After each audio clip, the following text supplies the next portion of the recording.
Hola estudiante, ¿qué tal? ¿Cómo estás? ¿Cuánto tiempo? Han pasado algunas semanas desde la última vez que nos escuchamos a través de este podcast y bueno, yo he estado unas semanas descansando, el podcast también ha descansado, todos los podcasts de Spanish Language Coach, pero ya con muchas ganas de volver, de empezar este nuevo curso escolar casi, ¿no? Como la vuelta al cole. Y espero que estés bien, espero que tengas la motivación a tope con tu español, entrando en este nuevo curso escolar, como digo. Y bueno, me gustaría hacer una pequeña presentación muy breve, porque estoy seguro de que muchas de las personas que están escuchando ya escuchaban el podcast desde hace tiempo, pero sé que septiembre, agosto-septiembre, siempre es una fecha para nuevas personas que están buscando nuevos recursos para mejorar su español y este puede ser uno de ellos. Así que si tú eres una de esas personas que nunca me ha escuchado, me presento brevemente. Soy César, soy profe de español, soy de España, de una ciudad que se llama Valencia, y vivo en Reino Unido desde hace bastantes años. El objetivo de este podcast es que puedas escuchar conversaciones reales en español. ¿Y esto qué quiere decir con reales? Pues que no están adaptadas. No adaptamos el vocabulario, ni mis invitados e invitadas, ni yo, ni adaptamos la velocidad. Es una conversación absolutamente real, pero eso sí, está pensado para estudiantes de español de nivel intermedio y avanzado como tú. Y para eso lo que hacemos es que ofrecemos una transcripción, la transcripción del episodio, de forma gratuita, y también, y lo más importante para mí, una guía de vocabulario que te recomiendo leer antes de escuchar el episodio, donde vas a ver palabras un poco más complejas o expresiones, modismos, que tardas 2 minutos en leerla y te va a resultar mucho más fácil entender todo lo que decimos en el episodio. Así que si quieres utilizar estos recursos de forma gratuita, puedes ir a la página web www.spanishlanguagecoach.com y allí también verás que, por supuesto, con el nuevo inicio del curso escolar, se van a reabrir las inscripciones a mis 3 cursos online para diferentes niveles, cursos de autoestudio. Puedes ver los 3 cursos que hay, puedes ver toda la información. Y si te interesan, te vas a poder inscribir a partir del 9 de septiembre. Así que si te interesa alguno, te recomiendo que dejes tu email en la lista de espera. Y ahora sí, ya doy paso a la entrevista que he tenido con mi compañera Vicky. Una entrevista o una conversación muy interesante y muy amena. Disfruta. ¿Qué tal, Vicky? Hola, buenos días, César. Encantada de estar aquí en tu podcast por primera vez. Es un honor que me hayas invitado, así que gracias. Nada, un placer, Vicky. Te decía que hoy me gustaría, porque me he informado de un poquito de tu vida, de toda tu trayectoria, y hace poco descubrí que en realidad tú vienes de un pueblo muy pequeño, ¿no? De Huesca, eres oscense, Exacto. que no conocía el gentilicio, la verdad, de la gente de Huesca. Cuéntame un poco de esta vida en el pueblo y de tu infancia en este pueblo tan pequeño, porque un poco eso determina el objetivo que te pones tú cuando eres un poco más mayor de conocer el mundo. Exacto. Entonces, cuéntame un poquito de tu infancia. Exacto. Viene de ahí un poquito Yo crecí en un pueblo que tiene 600 habitantes, o sea, 600 personas, y que está en el campo, rodeado de olivos, o sea, rural, la España rural. Esa España que los estudiantes quizás no conocen, porque cuando uno viene a España, pues quiere ir a Barcelona, quiere ir a Madrid, a Valencia, y en realidad gran parte de España es eso, son pueblos donde no hay nada, donde la vida va muy lenta, donde, ¿sabes? Entonces yo crecí ahí. Y eso me condicionó mucho porque no había gente de mi edad. O sea, yo crecí rodeada de gente mayor que yo porque no tenía gente que hubiese nacido el mismo año que yo. Entonces, sí, eso, mi padre era agricultor, yo tenía que ayudar a mi padre en el campo, todos los veranos no íbamos de vacaciones a ningún lado, siempre estábamos en ese pueblo y a mí eso me frustraba, ¿no? Porque yo veía que la gente se iba a otros sitios, que viajaba, y yo no podía, ¿no? Tenía que ayudar a mi padre en el campo y yo me decía a mí misma, yo quiero hacer algo para salir de aquí. Mi padre y mi madre también son muy trabajadores los dos, gracias a ellos también yo pude estudiar, ¿no? O sea, tengo que agradecer también eso a mi familia. Y ya cuando ya tenía 18 años, yo dije, yo me quiero ir lejos, no quiero irme a la ciudad que está más cerca de mi pueblo, me quiero ir lejos, me quiero ir a Barcelona, me quiero ir a Madrid, no quiero estar aquí. Y eso es lo que hice, me fui a Barcelona y ahí ya empezó como, vale, ya empecé a encontrar gente de mi edad, gente con las mismas motivaciones que yo, ¿sabes? No sé, la infancia en el pueblo a mí me marcó mucho porque siempre estuve muy sola, ¿sabes? Siempre no tuve la oportunidad de tener amigos de mi edad, por ejemplo. Siempre tuve que crecer antes que los demás, hacer las cosas antes que los demás. Y bueno, pues no fue muy agradable. Eras una niña un poco vieja joven, ¿no? Exacto. Que se utiliza ahora este concepto, que tuviste que madurar porque Muy no rápido. había gente a tu alrededor. Así es, entonces Claro. yo maduré antes, hice, y eso ha marcado toda mi vida. He hecho las cosas antes. He tenido hijos antes que mis amigas, he hecho las cosas antes, todo. Todo, hasta tal punto que yo tengo 37 años y me siento que tengo 47, ¿sabes? No, nunca, y cuando hablo la gente me dice, pero ¿por qué siempre dices que eres mayor? ¿Por qué siempre dices si eres joven?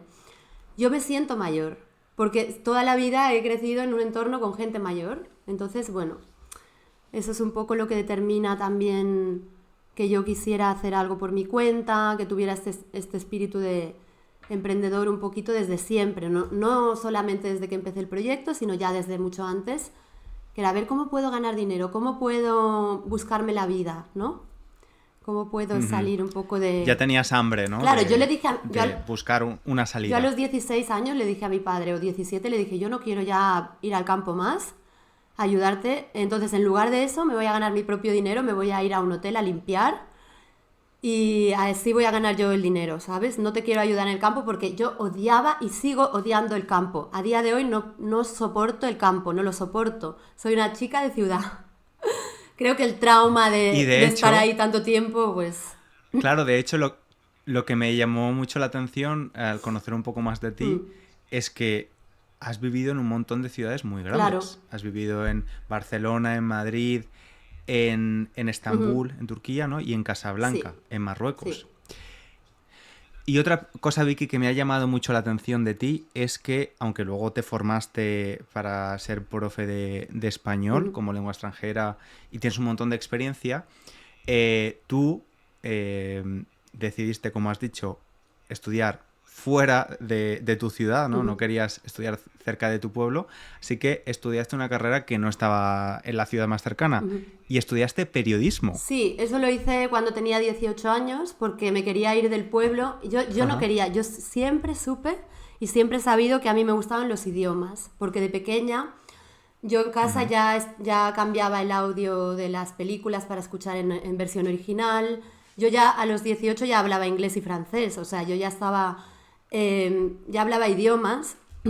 Y es lo que quería hacer o filología, o magisterio, o algo así relacionado con la educación y con los idiomas, o traducción, y esas cosas estaban disponibles en la Universidad de Lleida, que está mucho más cerca que Barcelona. Yo no me quería ir a una provincia, yo no me quería ir a una ciudad de provincias que creo que son peor que los pueblos, sinceramente, porque tienen lo malo de las ciudades y lo malo de los pueblos. Y yo me quería ir a Barcelona, lo tenía clarísimo. Yo quería ir a una ciudad internacional, con gente de todo el mundo. Yo quería, no sé. Y entonces la opción que yo tenía para que no hacían cerca de mi pueblo era periodismo, que estaba relacionado también con cosas que a mí me gustan, como escribir. Me encanta escribir. Con cosas que, bueno, no me gusta el periodismo, pero me gustaba escribir. Y es lo que hice. Vale. Es lo que hice. Me fui a Barcelona a estudiar periodismo. No me gustó la carrera, pero me dio muchísimas oportunidades el mundo universitario, ¿no? De estar en contacto con gente nueva, con gente de muchos países, de hacer un Erasmus en Estambul, ¿sabes? O Claro, sea, de estas oportunidades claro. que yo no habría tenido si hubiese ido a otra ciudad. Claro.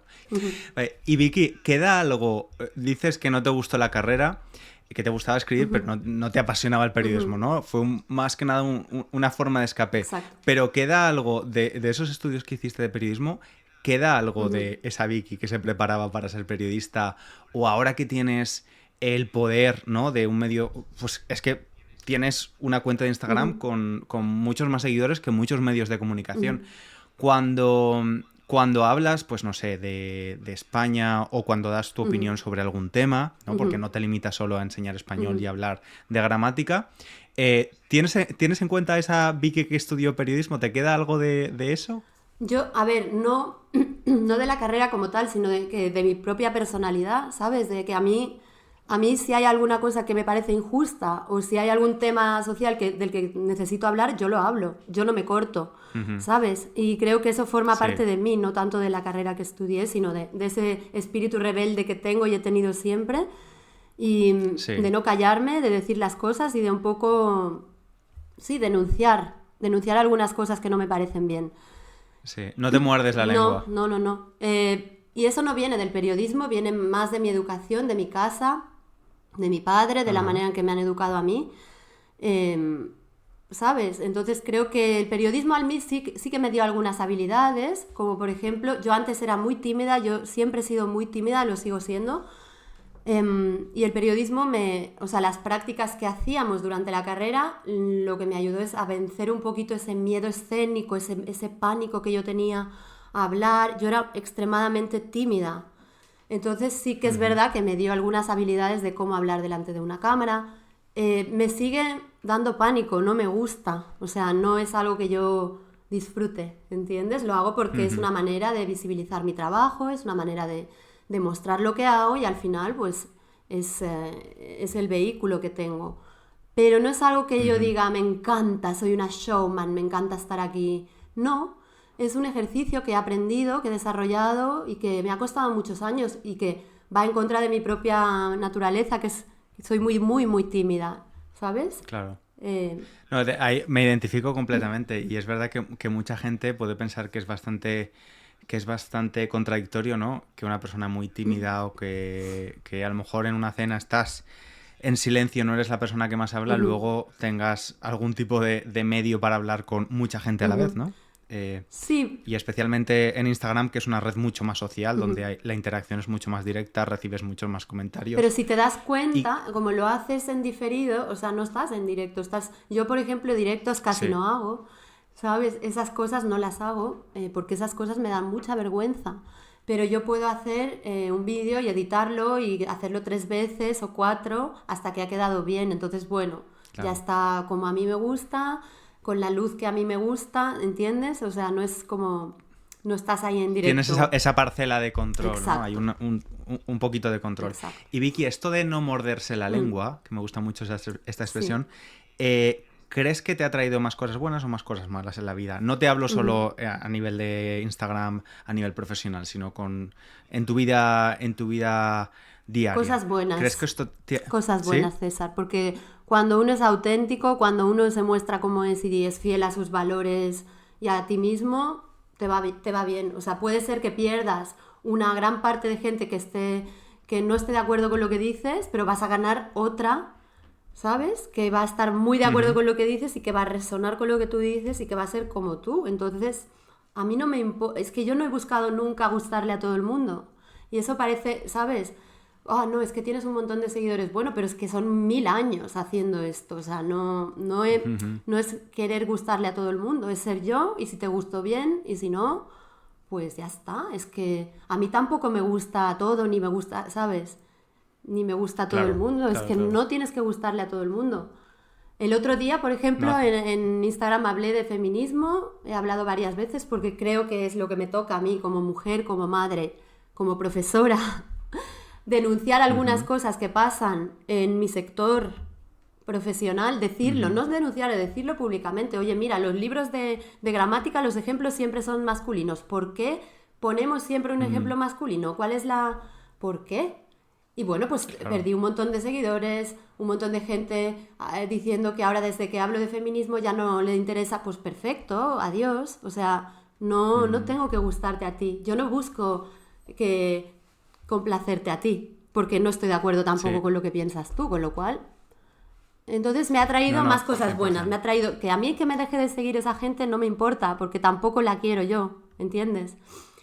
Sí, sí, 100%. Yo admiro a la gente como tú que no os mordéis la lengua porque yo tengo como una aversión al conflicto que intento trabajar, Ujú, pero como mi personalidad es mucho más ujú. diplomática y más indirecta, pero a veces me gustaría cagarme en todo, Sí. ¿sabes? A ver, yo tampoco, Porque... sí, no me cago en todo, pero es verdad que hay cosas que digo, que yo también tenía miedo, porque, ay, es que, ¿qué dirán? Bueno, es que tampoco estoy Mm, atacando a nadie, no estoy atacando a nadie, no sí. estoy siendo... pero, por ejemplo, si a mí me escriben un comentario en las redes sociales diciendo, es que deberías cambiarte la ropa porque vas enseñando, digo, mira, me voy a vestir como yo quiera, ¿vale, señora? No me... Mm, Entonces sí que te voy a contestar, porque claro. está totalmente fuera de lugar que hable sobre el físico de las mujeres, el cuerpo, la manera de vestir y a nosotras nos atacan siempre en las redes sociales por Mm, cosas estéticas. Ya está bien, ¿no? sí. Tengo un sentimiento de deber con este tipo de Ujú. cosas porque soy madre, entonces tengo 2 hijas, mujeres, niñas, entonces tengo un sentimiento también de deber. Imagino que también el hecho de tener un altavoz tan Mm, grande, dices, jolín, aparte de usarlo como medio profesional, ¿no? ujú. Si puedo dejar una sociedad un poquito mejor a través de ese medio que tengo, ¿no? Claro. Ese pequeño altavoz, bueno, pequeño gran altavoz, pues sí que creo que sí que es muy lícito y muy bueno que lo hagas. Y Ujú, respecto a lo que comentabas de los libros de español y los ejemplos solo en masculino, fíjate que yo me he dado cuenta, y esto nuestra compañera Ana de ah, Towanda sí. habla mucho de Ujú, esto, de los ejemplos que ponemos ujú, también las profes y los profes. Hemos recibido un montón de comentarios en los cursos online ujú, que hemos creado nosotros, que es contenido propio y tú también tienes los ujú. tuyos, pues hemos creado contenido donde los jefes no son siempre Muy hombres, bien, donde los ingenieros no son siempre hombres, donde muy las bodas no bien. son siempre de un hombre y una Exacto, mujer, ¿vale? Porque para mí eso es la vida real. exacto. O sea, no es que esté intentando forzar nada, donde las imágenes no son siempre de mujeres blancas de Muy 20 bien. años, sino que también hay mujeres mayores, porque de hecho hay más mujeres mayores que hacen nuestros cursos que chicas de 20 Exacto. años. Entonces es como... Y esto a veces se asocia con algo woke o de imponer una realidad que no existe, No, pero en realidad para mí es la realidad, o sea, visibilizar la por realidad, nada más supuesto. que eso. Y si yo te contara sobre mi vida privada, que no lo voy a hacer, verías que Ujú, mi familia es muy diversa, mi entorno es extremadamente diverso y no se ajusta nada a esas normas antiguas de hombre, mujer, perro, hijos. ujú, O sea, no somos ujú. así. Mi propia familia no es así, con lo cual la realidad, Claro, que está... claro, hay que Sí. representarla y eso Hay es muchas realidades, hay exacto. muchas realidades, simplemente que esa realidad, que es la tradicional, no tiene nada de malo, No, porque sigue siendo la mayoritaria, pero eso no quiere decir que las otras formas o las otras realidades no existan. Que ya te digo, es que una realidad tan básica como envejecer muchas veces no se representa exacto, en los libros, cuando sabemos que muchísimas personas que estudian español u otros idiomas tienen más de 60 años exacto. y no están representados, son siempre gente joven, ¿no? Sí. Vicky, quiero hablar contigo de esto, de esta chica joven que decide explorar el Ujú, mundo. Te vas a ujú, Barcelona. ¿Cómo era la Barcelona que conociste en los años 2000? ujú, Era muy diferente, porque imagino que ujú. estudiaste los años 2000 Sí, sí, como yo, que exacto, somos más o menos de la misma quinta. exacto. ¿Era muy diferente a la Barcelona de 2024? Pues era más barato todo, porque Ujú. Eso en todo el mundo. yo pagaba 120 euros por una habitación.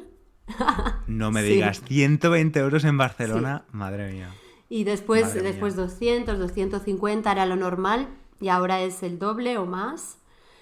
Bueno, ahora yo creo, yo viví en Barcelona en Ujú, 2017 y lo barato estaba entre los 500 y 600 euros, o sí, sea que imagino que ahora exactamente. es un poco No, más. no. Por una habitación. Exacto. Ujú, Entonces, bueno, todo era más barato, pero bueno, lo más o menos igual, la verdad. Barcelona siempre ha tenido ese punto de ciudad un poco alternativa, de inclusiva, que es lo que a mí me gusta. Es una ciudad en España, para mí, la única ciudad, y voy a decir que he estado en otras, pero para mí Barcelona tiene ese punto de incluir a todo el mundo, que es lo que me ujú, gusta, que es como aquí, todo el mundo puede ser como es. Y eso en ujú. otras ciudades no es así, te miran o te juzgan o hay más racismo, ¿sabes? Aquí también hay problemas, no voy a decir que no hay, Hay muchos problemas Claro. sociales, problemas de vivienda, problemas económicos. No voy a decir que no hay problemas, pero sí que tiene ese punto de diversidad cultural, que es lo que a mí me hace quedarme aquí.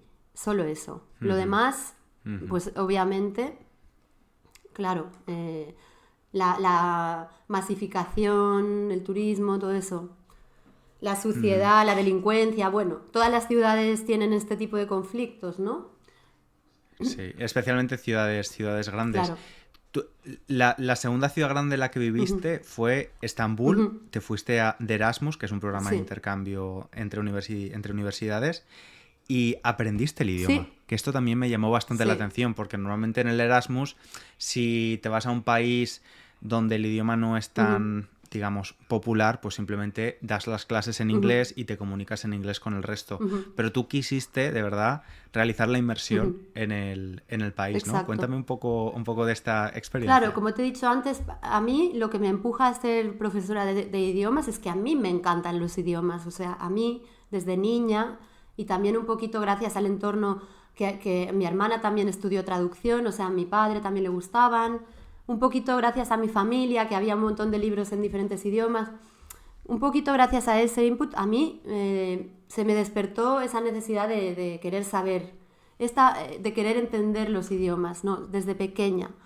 Y entonces, en cuanto tuve la oportunidad de irme de Erasmus, yo no me quise ir a Italia. Es que el italiano ya lo entendía, porque yo hablo catalán y español, y el italiano ya lo entiendo, y hablaba francés.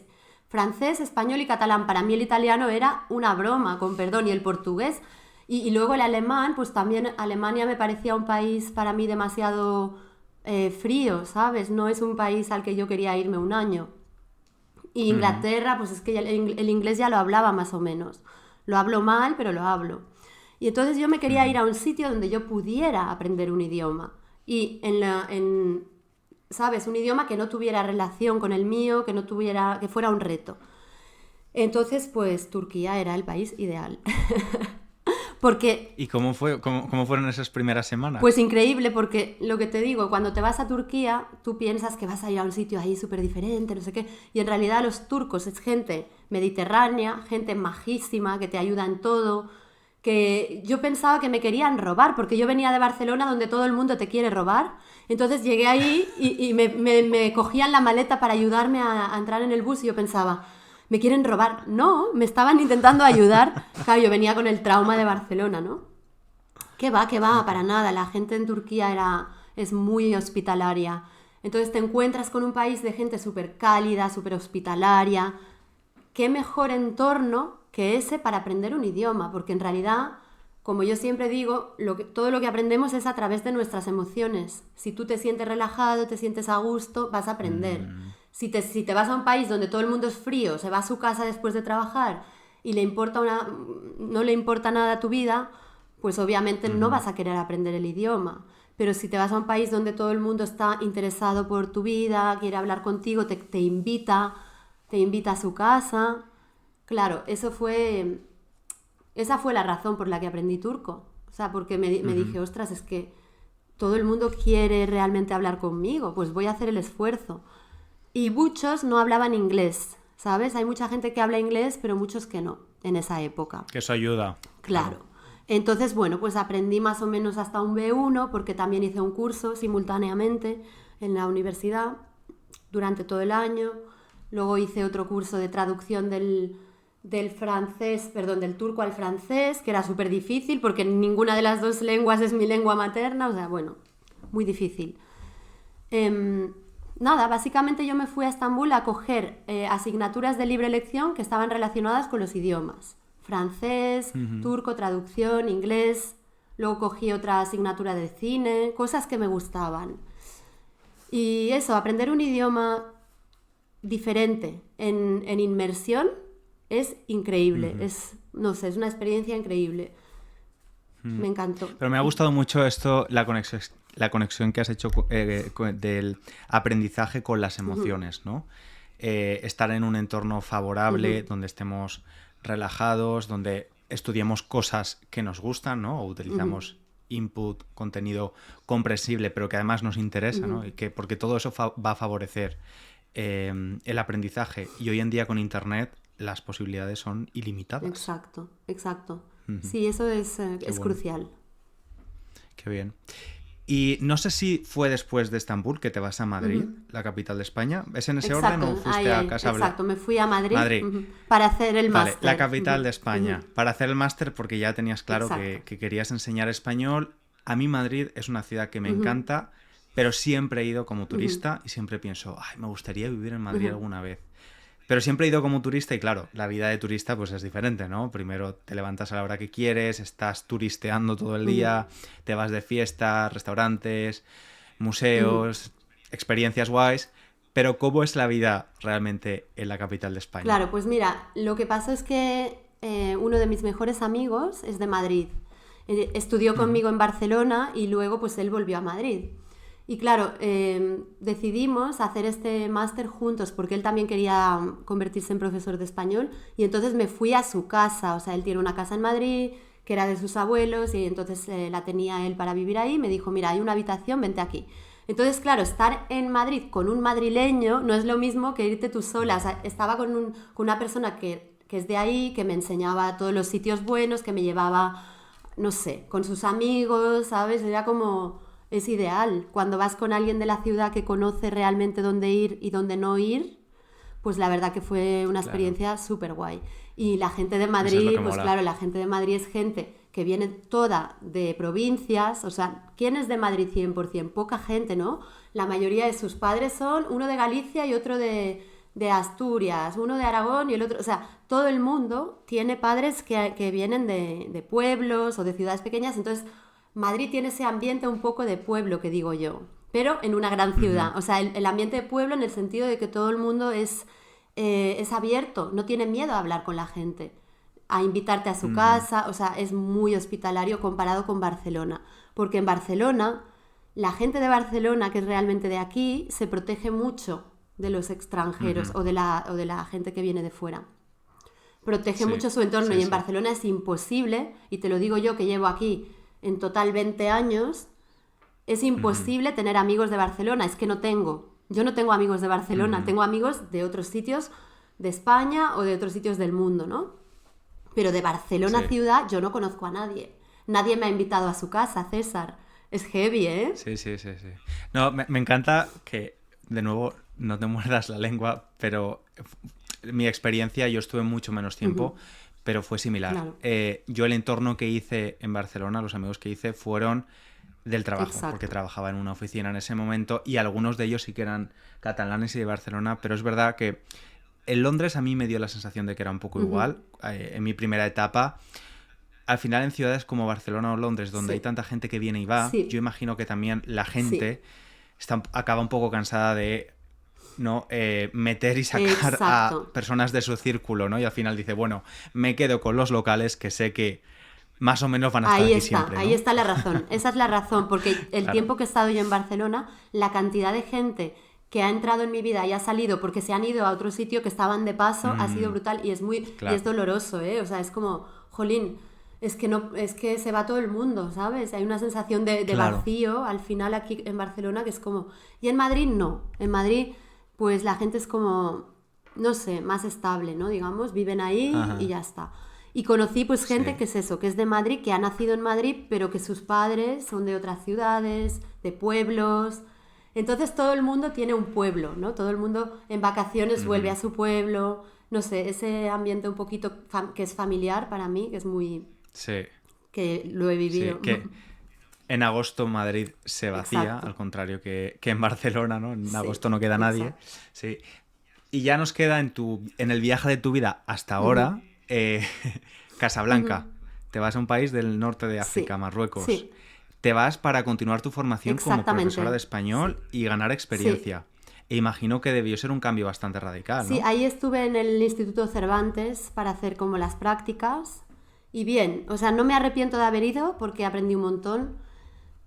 Perdón, aprendí un montón a enseñar español. Básicamente tuve como la oportunidad de ver clases de profes increíbles que yo a día de hoy digo, madre mía, es que no he visto, me acuerdo de Bárbara, no he visto a otra profe dar clases a un nivel principiante como Bárbara. Era una cosa, era bárbara. Sí, O sí. ¿Y sea, qué hacía que fueran tan especiales? pues, no sé, tenía una paciencia, hacía un montón de teatro, era súper, no sé, era súper visual, la manera como utilizaba el espacio, cómo conectaba con, no sé, era todo. Era su, Lo daba sí, todo. sí, lo daba todo y era también su experiencia. Ella tenía en ese momento a lo Ujú, mejor 35, 36 años, la edad que tengo yo ahora, ¿sabes? Y, ujú, y yo era muy joven, yo tenía 23, no me acuerdo cuántos años tenía, 24. Entonces, ujú. claro, pues fue genial. La ciudad de Casablanca, Marruecos, a mí me encanta, la parte del norte, por ejemplo, Tánger, pero Casablanca como ciudad yo no la recomiendo porque está muy contaminada, hay muchos coches, mucho tráfico. A mí la ciudad de Casablanca no me gustó, o sea, lo pasé mal, ¿vale? Esa es la razón por la que volví, porque lo pasé mal, o Vale. sea, yo me agobiaba con tanto tráfico, no sabía nunca dónde ir, no sé. Hay muchas ciudades en Marruecos Ujú. mucho más bonitas, mucho más interesantes que Casablanca, ¿sabes? Vale, pues ya te pediré consejo porque nunca he estado en Ujú. Marruecos, pero lo quiero conocer, así que Sí, ya te enviaré un ya te WhatsApp. digo, es Y la Vicky, ciudad en la que fui que no me gustó, o sea, sí. vale. Y ahora tienes una familia, Ujú. pero ¿te ves en el futuro viviendo en otra ciudad o en otro país? Sí, probablemente yo no Todavía... lo sé cómo irá la vida, ¿no? Porque, a ver, mis hijas crecerán, pero todavía son pequeñas. Ujú. Y sí, yo obviamente a mí me gustaría, y me gustaría, no sé, yo no me veo toda la vida en una misma ciudad, ¿sabes? Siento que me estoy perdiendo algo, porque a mí no me gusta viajar como tal. O sea, sí que me gusta viajar, pero lo que me gusta es estar un tiempo en un sitio, ¿sabes? Tener esa Ujú. experiencia de integrarte un poquito en la sociedad, de conocer los pros y los contras, de analizar un poquito. Y esa Sí, experiencia solo la tienes cuando te quedas un tiempo. Y eso sí, yo creo que sí, sí. obviamente lo voy a hacer, sí. No ahora Estupendo, porque pues no puedo, nada. pero en el futuro sí. En el futuro volvemos a hablar y Sí. hacemos otra recapitulación de tus experiencias.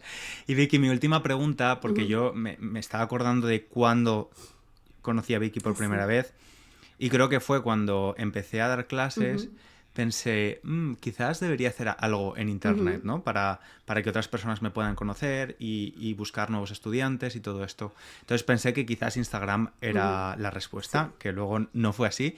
Y recuerdo perfectamente que cuando puse profesor, seguramente lo buscaría en masculino, Ujú. profesor español o Ujú. Spanish teacher o algo así, fuiste tú Ujú. el primer resultado de Ujú. búsqueda en Instagram. Eh, Estamos hablando a lo mejor de 2018 por ahí, o Ujú. 2017, no No, sé. no, en Eh, 2018 no puede ser. A ver, en 2018 puse la primera foto, pero no activé la cuenta activa. o sea, fue 2019. 2019, sí, en 2019 fue cuando empecé a publicar. Estaba ya la Vale, cuenta, pero no había puesto nada. O sea, tiene que ser 2019. vale, pues Sí, 2019. sí, sí, sí. Em, Imagino que cuando tú empezaste a hacer Ujú. eso, no había muchos Claro. referentes. Es decir, un poco el trabajo que tú has Mm. creado, o sea, lo has creado Sí, tú, como las bases, no podías mirar a no. otra persona y decir, bueno, estos son los pasos que tengo que seguir. Ujú. ¿Cómo fue ese proceso? Porque yo, por ejemplo, en mi podcast, y lo digo Ujú. desde el primer episodio, lo dije, a mí me inspiró muchísimo un colega que es profe de Ujú. francés, Ujú. Hugo, de Inner French, con el que además ahora hablamos Ujú. y somos buenos amigos, y me inspiró un montón porque viví la experiencia como Ujú. estudiante y sabía lo que funcionaba Ujú. en el podcast para mí, Ujú. ¿no? Y intenté llevar la misma experiencia al español. Pero en tu caso, pues no había demasiadas No. referencias. Entonces, Y ¿cómo las fue intuición? ¿Cómo lo Es que hiciste? pasa una cosa, que a mí desde pequeña me ha gustado mucho jugar con las palabras. O sea, yo ya lo he dicho, me encanta escribir y también me encanta hacer como juegos de palabras, como pensar, a ver cómo puedo. Entonces es algo como de hobby, era algo como personal, ¿sabes? No tenía que fijarme en nada, en ninguna cosa, porque yo hacía un poco lo que a mí me gustaba. Es como, ay, mira, voy a poner esta palabra junto con esta y las voy a comparar, ¿sabes? En plan, Ujú. visualmente. O sea, era como algo que a mí me gustaba hacer desde el hobby, desde no tenía y no había también había otras cuentas que estaban haciendo, por ejemplo, de francés, de inglés. Obviamente yo las miraba, pero hacían cosas como muy simples, el vocabulario de las verduras, el vocabulario de la Ujú. ciudad, o sea, cosas que eran vale, que yo pensaba, bueno, muy bien, pero esto ya, ¿sabes? Te abres el libro y ya lo puedes hacer. Yo quería jugar y experimentar con algo que a mí me gustaba y que yo también sabía que al estudiante, por ejemplo, palabras que al estudiante le crean confusión. Yo sigo haciendo lo mismo, ¿eh? Yo realmente no he cambiado. O sea, si tú miras mi Instagram, los posts del principio de hace 5 años es casi lo mismo. O sea, no es que ahora de repente me haya subido al trend de no sé qué. O sea, algunos trends sí que habré hecho, ¿eh? No digo que no. Pero ese jugar con las palabras, cosas curiosas, ya lo hacía. Es que es porque me gusta, me ha gustado siempre jugar con eso y ya está. Entonces era un poco eso, era juntar mi hobby con algo que puede ser útil. Y yo al principio tampoco tenía una idea muy clara de lo que iba a pasar. Yo solamente quería mostrar lo que estaba haciendo para encontrar a estudiantes para mis clases privadas. Y era un poquito eso. Voy a mostrarme que soy profe y a que tener estudiantes privados. Y de ahí, pues bueno, fue creciendo, ¿no? La cosa. Fue creciendo y además me he dado cuenta, no sé si los datos son correctos, pero en una entrevista que hiciste para un periódico digital en 2023, sí, más o menos por estas fechas, el periodista citaba que tenías 300.000 seguidores. Ahora tienes más de 600.000. Sí. Es decir, que Spanish with Vicky está creciendo exponencialmente. Ajá. Todas las... ¿Tú tienes... Sí, ¿Tú ves algún límite? O sea, ¿tienes algún plan? ¿Dónde te gustaría llevar tu proyecto educativo? Es que más que los seguidores yo quiero hacer cosas, o sea, hacer cositas, ¿sabes? Sí, no te hablo, pero me refiero que obviamente eso es como un dato objetivo del crecimiento de tu empresa, de tu proyecto, de tu equipo, ¿no? Porque aunque tú seas la cara visible, hay personas detrás. No sé, te ves, yo qué sé, teniendo, por ejemplo, una academia física en Barcelona, saliendo del mundo online, haciendo libros. Bueno, no puedo hablar mucho porque tengo... Vale, hay proyectos secretos. Hay proyectos que tengo para 2025 que están ahí, están en el horno, ¿no? Que decimos. Y sí, hay un nuevo proyecto. Y luego, sobre la cantidad de seguidores. En mi caso, la cantidad de seguidores muestra los años y el trabajo que llevo ahí. Porque realmente, César, hoy en día no es como cuando yo empecé. Yo me acuerdo que a lo mejor durante un año crecí, no sé, 10.000 seguidores en un año, ¿vale? Ahora el ritmo de crecimiento es muy alto porque cualquier cuenta, hay como un trend ahora, cualquier cuenta que abras de español ahora para extranjeros va a crecer muy rápido. O sea, si tú te fijas, mi cuenta ya no es ni mucho menos la más grande que hay, ¿vale? No, porque ahora si tú quieres crecer, creces. Entonces, ¿pero qué significa crecer en las redes sociales si no hay un proyecto detrás? Entonces, para mí, las redes sociales, en mi caso, el número de seguidores muestra todo el trabajo de 5 o 6 años que hay detrás, ¿vale? Punto. Lo que yo quiero ahora es expandir a nivel de productos, de los productos que voy a crear. Y luego, academia física de momento no es que no lo haya pensado, ¿vale? Pero de momento no me sale, no es lo que quiero hacer. Y otras cositas que tampoco puedo comentar, porque no las hago, no las hago sola, entonces, bueno, ya las comentaré cuando se pueda, cuando lo pueda decir. Pero obviamente sí. En la próxima entrevista lo hablamos. Espero. Pues Vicky, dinos dónde te pueden encontrar la persona que nos escucha para, si no te conoce, que te conozca y te ponga cara. Vale, pues en Instagram, spanish.with.vicky, Spanish with Vicky. Y también estoy en TikTok, que la verdad simplemente lo que hago es postear lo mismo que hay en Instagram, lo pongo también en TikTok para que lo vea otro tipo de público más joven. Y luego también estoy en YouTube, pero en YouTube también reposteo los Reels y a ver si puedo este año expandir un poquito el canal de YouTube, que eso es lo que también me gustaría hacer vídeos un poquito más largos. Y sí, pues ahí estamos.